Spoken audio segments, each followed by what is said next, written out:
एक साधु वर्षा के जल में प्रेम और मस्ती से भरा चला जा रहा था कि इस साधु की नजर एक मिठाई की दुकान पर पड़ी, जहां एक कढ़ाई में गर्म दूध उबाला जा रहा था। तो मौसम के हिसाब से दूसरी कढ़ाई में गर्मा गर्म जलेबियां तैयार हो रही थी। साधु कुछ क्षणों के लिए वहां रुक गया। शायद भूख का एहसास हो रहा था या मौसम का असर था। साधु हलवाई की भट्टी को बड़े गौर से देखने लगा। साधु कुछ खाना चाहता था, लेकिन साधु की जेब ही नहीं थी तो पैसे भला कहां से होते। साधु कुछ पल भट्टी से हाथ सेकने के बाद चला ही जाना चाहता था कि नेक दिल हलवाई से रहा न गया और एक प्याला गर्म दूध और कुछ जलेबियां साधु को दे दी। साधु ने गर्म जलेबियां गर्म दूध के साथ खाई और फिर हाथों को ऊपर की ओर उठाकर हलवाई के लिए प्रार्थना की, फिर आगे चल दिया। साधु बाबा का पेट भर चुका था। दुनिया के दुखों से बेपरवाह वे फिर एक नए जोश से बारिश के गंदले पानी के छींटे उड़ाता चला जा रहा था। वह इस बात से बेखबर था कि एक नव विवाहित जोड़ा भी वर्षा के जल से बचता बचाता उसके पीछे चला आ रहा है। एक बार इस मस्त साधु ने बारिश के गंदले पानी में जोर से लात मारी। बारिश का पानी उड़ता हुआ सीधा पीछे आने वाली युवती के कपड़ों को भिगो गया। उस औरत के कीमती कपड़े कीचड़ से लथपथ हो गए। उसके पति से ये बात बर्दाश्त नहीं हुई, इसलिए वह आस्तीन चढ़ाकर आगे बढ़ा और साधु को कपड़ों से पकड़कर कहने लगा, अंधा है क्या? तुझे नजर नहीं आता? तेरी हरकत की वजह से मेरी पत्नी के कपड़े कीचड़ से भर गए हैं। साधु हक्का बक्का सा खड़ा था, जबकि इस युवा को साधु का चुप रहना नाखुशगवार गुजर रहा था। महिला ने आगे बढ़कर युवक के हाथों से साधु को छुड़ाना भी चाहा, लेकिन युवक की आंखों से निकलती नफरत की चिंगारी देख वह भी फिर पीछे खिसकने पर मजबूर हो गई। राह चलते राहगीर भी उदासीनता से ये सब दृश्य देख रहे थे, लेकिन युवक के गुस्से को देखकर किसी में इतनी हिम्मत नहीं हुई कि उसे रोक पाए।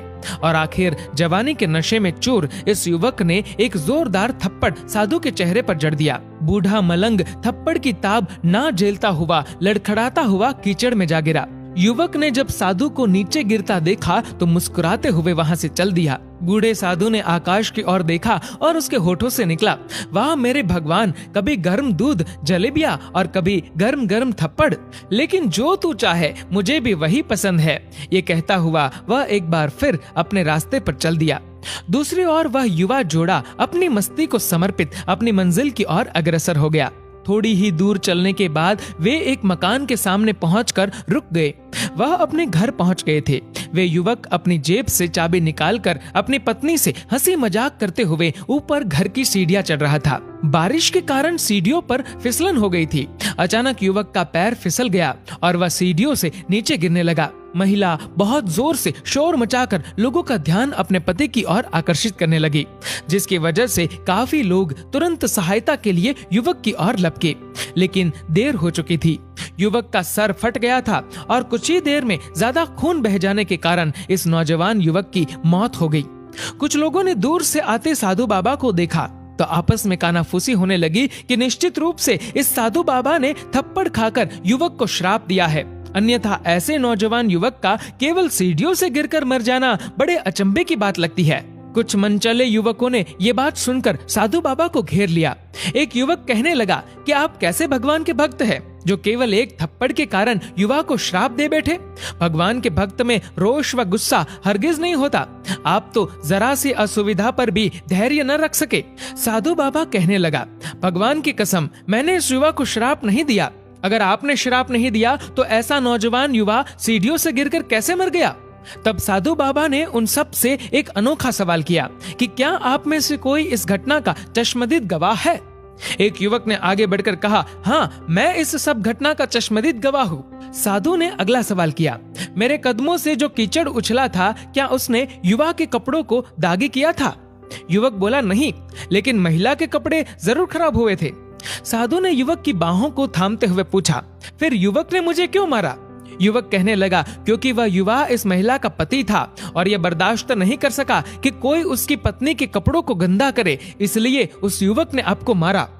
युवक की बात सुनकर साधु बाबा ने एक जोरदार ठहाका बुलंद किया और यह कहता हुआ वहां से विदा हो गया, तो भगवान की कसम, मैंने श्राप कभी किसी को नहीं दिया, लेकिन कोई है जो मुझसे बहुत प्रेम करता है। अगर उसका यार सहन नहीं कर सका तो मेरे यार को कैसे बर्दाश्त होगा कि कोई मुझे मारे। और मेरा यार इतना शक्तिशाली है कि दुनिया का बड़े से बड़ा राजा भी उसकी लाठी से डरता है। उस भगवान की लाठी दिखती नहीं और आवाज भी नहीं करती, लेकिन पड़ती है तो बहुत दर्द देती है। हमारे कर्म ही हमें उसकी लाठी से बचाते हैं, बस कर्म अच्छे होने चाहिए। हमारी संपत्ति के उत्तराधिकारी अनेक लोग हो सकते हैं, लेकिन कर्मों के उत्तराधिकारी केवल हम स्वयं ही होते हैं।